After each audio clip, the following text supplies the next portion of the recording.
Internacional entonces del Trabajo, nosotros nos empeñaremos en que se pueda aprobar en nuestro país el convenio 190.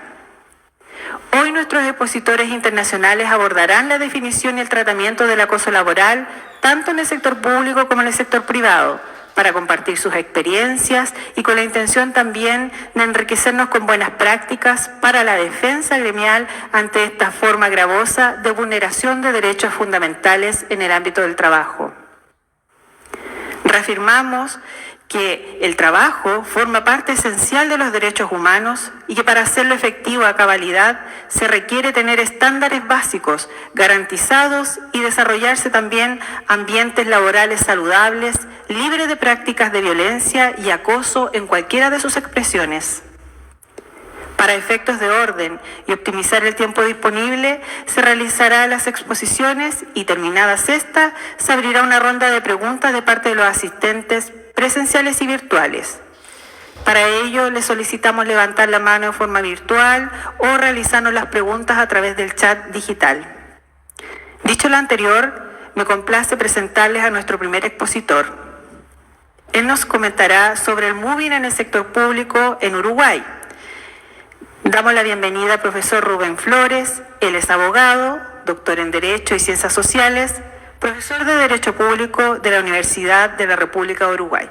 Profesor, bienvenido, puede hacer uso de la palabra.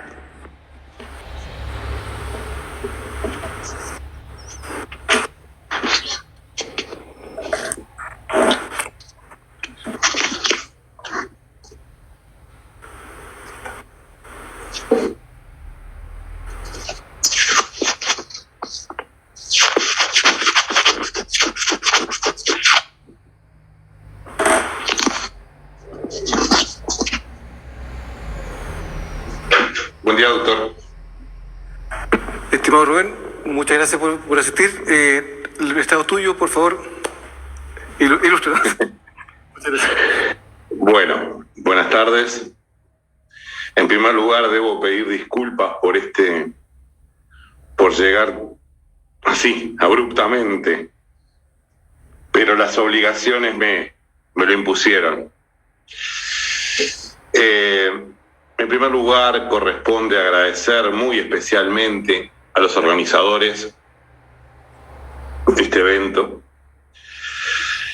que en una época tan especial, en una época del Mundial, nos han convocado a reflexionar sobre este tema. A mi amigo, a mi querido amigo Miguel Ángel, al cual conozco desde hace mucho tiempo, tanto tiempo, Miguel. No sé si fue en Lima, en algún congreso de derecho procesal que nos encontramos, o en Santiago.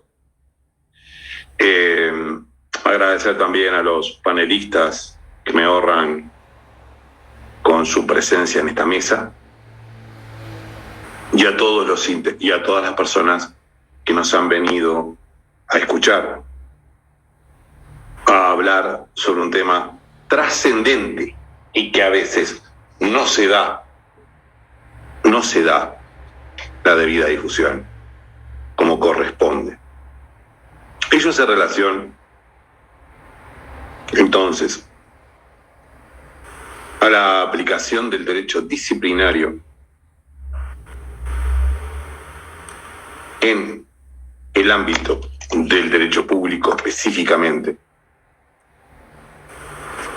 aunque se traslada también al derecho laboral con las particularidades y diferencias que puede tener un derecho y otro.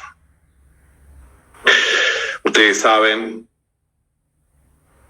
que el derecho del trabajo es un derecho único, es un derecho genérico, en donde existen dos especies: el derecho administrativo o el derecho laboral administrativo y el derecho laboral privado, en donde en cada país existirán diferentes elementos que precisamente los diferencian. Aquí en mi país, por ejemplo, los funcionarios públicos tienen un instituto que se denomina inamovilidad, que es simplemente una venia de la Cámara de Senadores o de la Comisión Permanente, aunque a veces en campaña se dice que eliminando la inamovilidad vamos a, no sé, a volver a ser la Suiza América, pero simplemente, inclusive puede ser ficta. Y esa es una característica que diferencia el derecho laboral del derecho administrativo laboral. Y otra, por ejemplo, es la indemnización por despido, que no existe en el derecho laboral. Entonces, la disertación de hoy, si bien va a ser específicamente sobre el derecho disciplinario administrativo, es trasladable en muchos aspectos al derecho laboral privado o al derecho laboral puro, como lo conocemos nosotros. Y el tema que nos convoca hoy es el acoso moral. Nada menos que el acoso moral en la administración estatal. Sé que en este prestigioso panel existen profesionales no abogados. También sé que en el público seguramente también lo sea. Por tal motivo voy a hablar llanamente, sin perjuicio de su formación y de haber participado en múltiples congresos seguramente, pero el no tener la formación jurídica a veces hace que pueda haber alguna palabra que sea no llana. Mi estilo es clásicamente llano y yo tuve la suerte, se puede decir, porque realmente es un cargo difícil, de ser gerente en una administración estatal, en una administración descentralizada estatal. Acá en Uruguay existen personas públicas descentralizadas por servicios, energía eléctrica, por ejemplo, agua potable, son estatales, y por territorio. En el caso chileno, en el caso colombiano también, como el nuestro, son países unitarios con descentralización. No son como Argentina o Brasil, que son federales. Bueno, yo en esa calidad de jefe, también fui en su momento jefe de sumarios, y por eso me reía que tuve la satisfacción de ser de jefe de sumarios, porque a veces las personas piensan que uno, como jefe o como sumariante, piensan que están en contra de ellos, y a veces uno ni los conoce. Fundamentalmente cuando sos gerente o sos jefe de sumarios, no los conoces.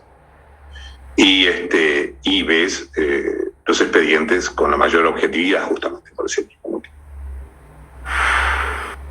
Y el hecho a la vez de trabajar en la presidencia de la República, como trabajé varios años, y en el Parlamento, me ha permitido observar el procedimiento disciplinario con gran especialización, si se me permite. Yo no soy laboralista, no soy comercialista, pero me he desarrollado mucho en el derecho disciplinario. Mi tesis profesoral es el procedimiento disciplinario. Y no se habla mucho de este tema. Se habla bastante poco. No se legisla sobre este tema. Y ustedes saben que el acoso laboral es el género y que el acoso sexual es una de las especies, por lo menos jurídicamente. Así se entiende en la administración, en general, de acoso laboral. El acoso laboral se caracteriza muy presentativamente, o sea, voy a presentar el tema. Puede ser horizontal, o sea, de la misma jerarquía, entre personas de la misma jerarquía, y puede ser vertical, hacia arriba o hacia abajo. Usted puede, es decir, un grupo de funcionarios puede acosar a un jefe, perfectamente. Y el acoso laboral se da específicamente con una serie de actos. No es un acto aislado. Yo estoy haciendo una introducción porque precisamente soy el primero que hablo. y agradezco a mi amigo Miguel por esta oportunidad, porque tengo una conferencia dentro de un rato, también en otro lugar, en Brasil en este caso. Es una serie de actos que hacen o que intentan hacer sentir al funcionario de que se trate, en el caso de la administración estatal, en forma incómoda. Hablando en castellano, liso y llano, por ejemplo, una persecución personal, una persecución política típica. Uruguay es un país con una cultura cívica muy desarrollada.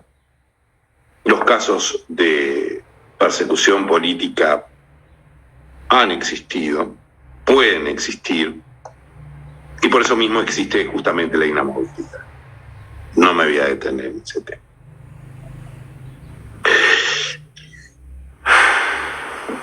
Trasladar a un funcionario, hacerle el vacío, son casos típicos que los demás panelistas van a desarrollar mejor que yo, con más tiempo, y no me voy a detener en esto. En los casos específicos y más aún en el análisis puntual del tema. El acoso sexual, sin embargo, se materializa desde el punto de vista jurídico con un solo acto, siendo una especie de acoso laboral, se manifiesta con un solo acto.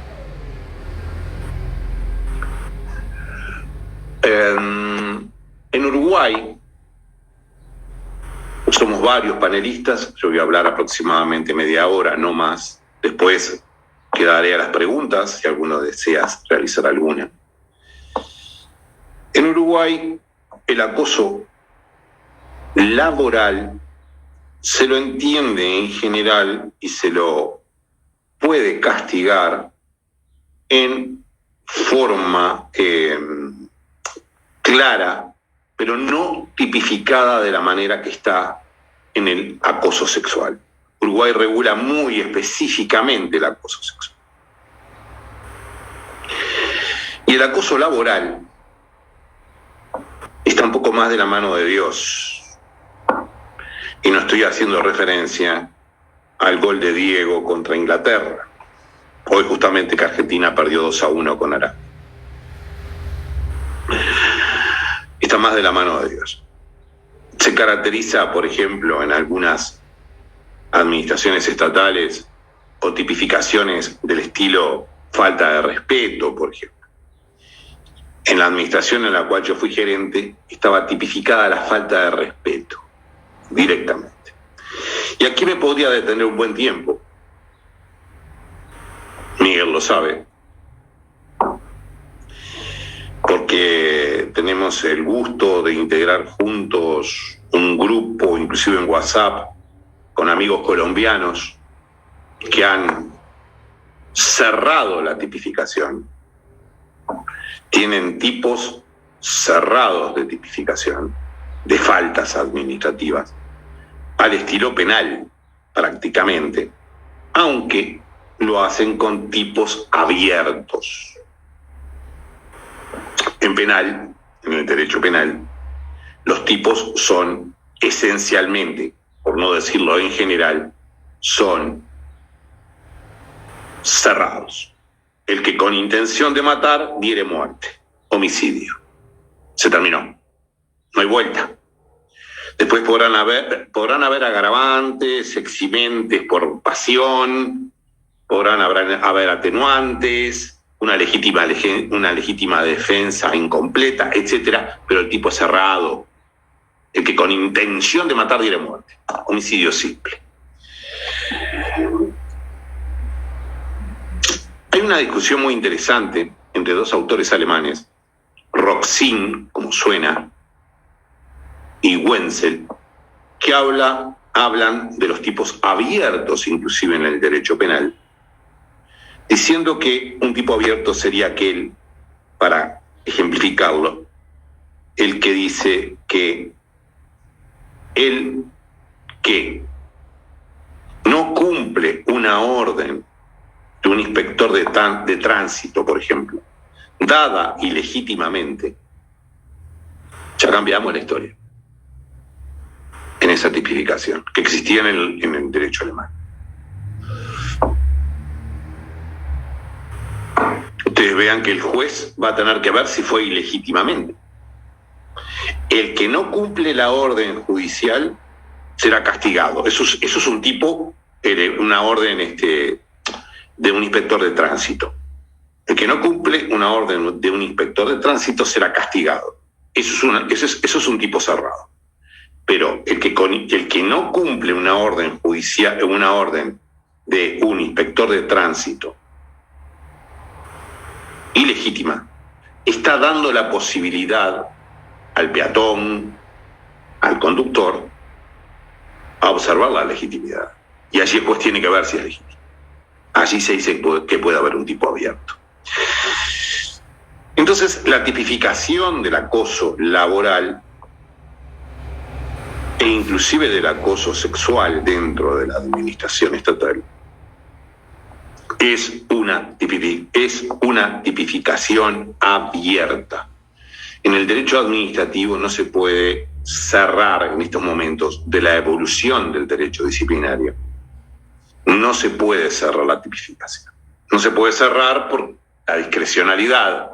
No se puede cerrar por los múltiples cometidos que cumple la administración estatal. Pero se va en ese camino. Se va en ese camino en Colombia, se va en ese camino en España, se va en ese camino en México, claramente. Se va en ese camino en Argentina. Y es un tema muy importante. ¿Por qué? Porque da certeza tanto a la víctima, que debemos proteger de un acoso moral o sexual, como al presunto victimario, como lo vamos a ver un poco más adelante. Está muy bien establecido en la ley de acoso sexual de Uruguay. Resumen: acoso sexual, acoso laboral, general, acoso sexual, aplicable a las dos materias, con alguna diferencia tal vez en el derecho privado respecto del derecho público. Tipificaciones: en Uruguay existe ya una tipificación abierta que surge de la ley 19.121, el Estatuto del Funcionario. Y ahora, diferenciaciones, especialidades, diría yo, del acoso sexual, que lo hace una especie de acoso, pero con características especiales. No legislación concreta determinante del acoso laboral general, por lo menos en las administraciones estatales. Uruguay no tiene un régimen único de derecho disciplinario, no tiene un código de derecho disciplinario como tiene Colombia, por ejemplo. Y entonces vamos a detenernos en un tema que sí está muy detallistamente regulado y que puede trasladarse, por lo menos, como mejor doctrina al acoso general, al acoso laboral. Y es el caso del acoso sexual. Cuando hablo de mejor doctrina, trasladarse como mejor doctrina para aquellos que no son abogados, significa que yo puedo inferir de esas normas determinadas soluciones. Puedo inferir determinadas soluciones que deben adaptarse a cada caso concreto, pero que no regulan el caso concreto, sino que puedo tomarlo como mejor doctrina, como mejor opinión. No decimos mejor doctrina, es mejor opinión. No es derecho, es mejor opinión. En Uruguay existe la ley de acoso sexual, que es la ley 18.561 de 2009. 18.561, que es de 2009. Existían ya en determinadas administraciones, en la Intendencia Municipal de Montevideo, la intendencia, acá nosotros denominamos intendencias a los gobiernos departamentales, a circunscripciones departamentales, como las regiones de Chile, ¿sí? No es solamente la ciudad. Ya existían esbozos de protección con respecto al acoso sexual. Esa ley 18.561 fue reglamentada por el decreto 256/17. Mi correo electrónico es rflores@montevideo.com.uy. Cualquier consulta a las órdenes, si no consiguen las normas y las desean, yo se las hago llegar. Solamente necesitan decirme que estuvieron en esta mesa, en esta charla, como asunto. De cualquier manera, ustedes pueden encontrar estas normas tanto en la página de la Presidencia de la República. Es muy simple, entran a la Presidencia de la República y van a... no me acuerdo bien cómo dice, pero dice cuerpo normativo, y allí le abre y lo pueden buscar. Y si no, lo pueden buscar en el INPO, www.impo.com.uy. Allí encuentran las normas urbanas. Esta norma de prevención del acoso sexual, como les decía, es del 2009 y es muy detallista en su regulación, hecho muy plausible. Establece determinados caracteres que yo voy a enunciar en algunos casos rápidamente y en otros me voy a detener. En primer lugar, refiere al acoso sexual en el ámbito laboral y en las relaciones docentes. Específicamente habla de las relaciones docentes. No necesito decir más nada, creo que estamos entre personas grandes y entendemos claramente hacia dónde apunta con el tema de las relaciones docentes. También va a hablar de las personas con capacidad diferente, discapacitadas, pero con capacidad diferente negativa. Ustedes saben que existe una discriminación negativa y positiva. Acá está hablando de una forma negativa. Va a hablar específicamente del acoso sexual en personas con capacidad diferente por negatividad. Define el acoso sexual como toda actividad, ya sea física o de palabra, de carácter sexual indeseado. Es elemental, pero lo dice claramente. Carácter sexual indeseado por persona del mismo sexo o de un sexo diferente. Estas conductas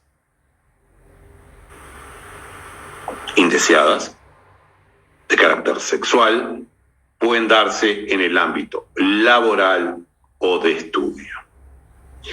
La norma se aplica a el Estado y a las personas privadas, con particularidades, pero se aplica a ambos. Esto es importante porque, por ejemplo, en Uruguay recientemente se aprobó la ley de teletrabajo, como se aprobó en Chile, por ejemplo, o en Argentina, y en Colombia también, si no recuerdo mal. Pero en Uruguay resulta aplicable solamente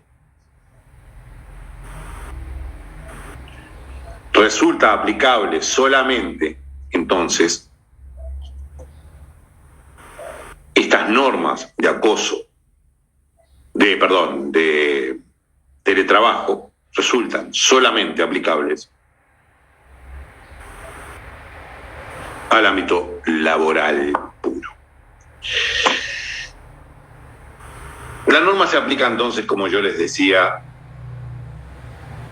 en las relaciones docentes y en el ámbito laboral.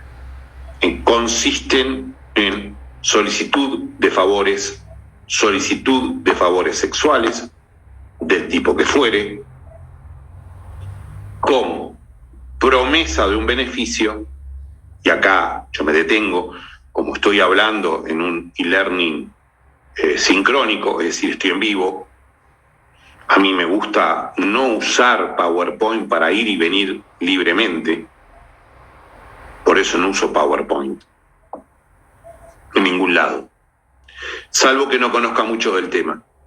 Y no estoy criticando a nadie de mis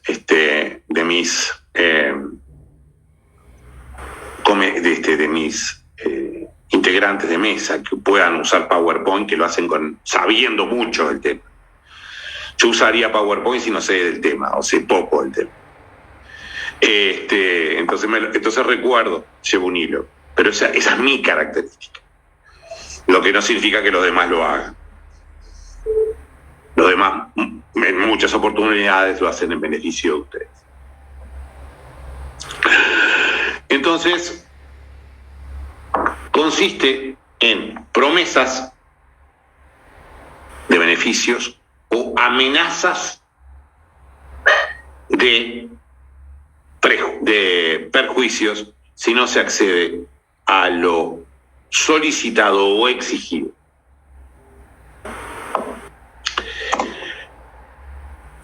La ley define nos da algunos ejemplos de acoso sexual. Acercamientos corporales, siempre no queridos, uso de expresiones sexuales humillantes u ofensivas, etc.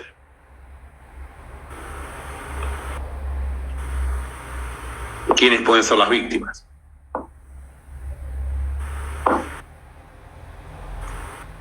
Los trabajadores, evidentemente,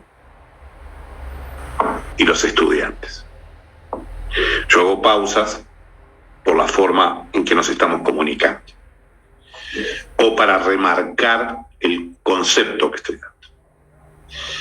Entonces, la ley habla claramente que pueden ser víctimas los trabajadores o estudiantes. Yo me atrevo a decir que también los docentes,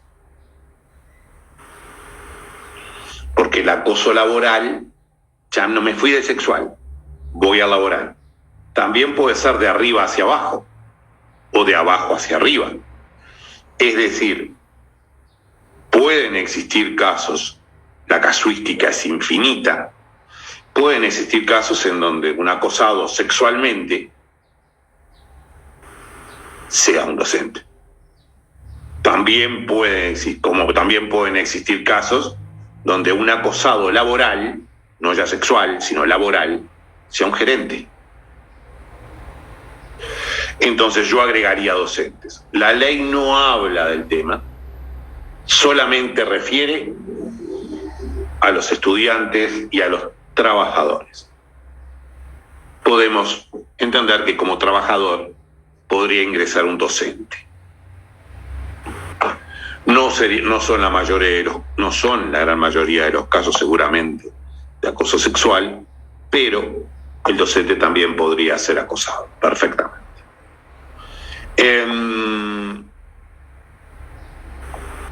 Si el acosador fuera una persona dependiente, ingresa dentro del procedimiento disciplinario, que es el tema que nos convoca hoy, en derecho público. Sería un sujeto pasivo del procedimiento disciplinario, siendo el sujeto activo, como de costumbre, la administración estatal. Y la sanción a aplicar, como en todo caso de derecho disciplinario, debe observar el propio tipo que se produjo, la conducta, así como todas las alteratorias de conducta. Quiero decir atenuantes cuando hablo de alteratorias, quiero decir atenuantes y agravantes. La ley terminantemente dice que si se trata de un funcionario público, terminantemente de ingreso dice que si se trata de un funcionario público, nos encontramos con una falta grave. Terminantemente. Para mí ello está muy bien. No estamos hablando de cualquier cosa. Y determina claramente que es una falta grave. La falta grave en Uruguay amerita en la administración central penas, sanciones superiores a 10 días. Pero eso fue la ley cuando dijo que era una falta grave, no estaba hablando de la situación actual. La ley es anterior a la ley actual, que tipifica las faltas en graves o no, que es la de 19.121. Y esta ley es muy anterior. Esta ley es la 18.561. Por tal motivo, al decir que es una falta grave, yo ante un acoso laboral, siendo jefe de sumario como fui, estoy por encima de los 120 días de sanción. Probado que fuere. Probado que fuere por encima de los 120 días. A destitución. Sin duda. Allí insisto, hay que ver las alteratorias. O sea, hay que ver las atenuantes, las agravantes, la reiteración, etcétera, etcétera, etcétera. Es terminante. El jerarca de la propia ley obliga a los jerarcas de las administraciones estatales a determinadas conductas a los efectos de que los trabajadores, tanto públicos como privados, yo me concentro en los públicos, obliga a que los jerarcas públicos difundan los derechos que tienen las personas respecto a estas conductas indebidas. En ese sentido, en diversas organizaciones estatales, con autonomía, personas públicas estatales que tienen su propio ordenamiento jurídico, han establecido oficinas de protección, de difusión y de realización de cursos de este tema. Algunas, no todas las que deberían. Esta ley establece además como órgano especialmente encargado de este tipo de acoso laboral a la Inspección General de Trabajo. Encarga el tema, y lo vamos a ver muy específicamente, encarga el tema específicamente a el órgano Inspección General de Trabajo, que integra el Ministerio de Trabajo, que integra el Poder Ejecutivo.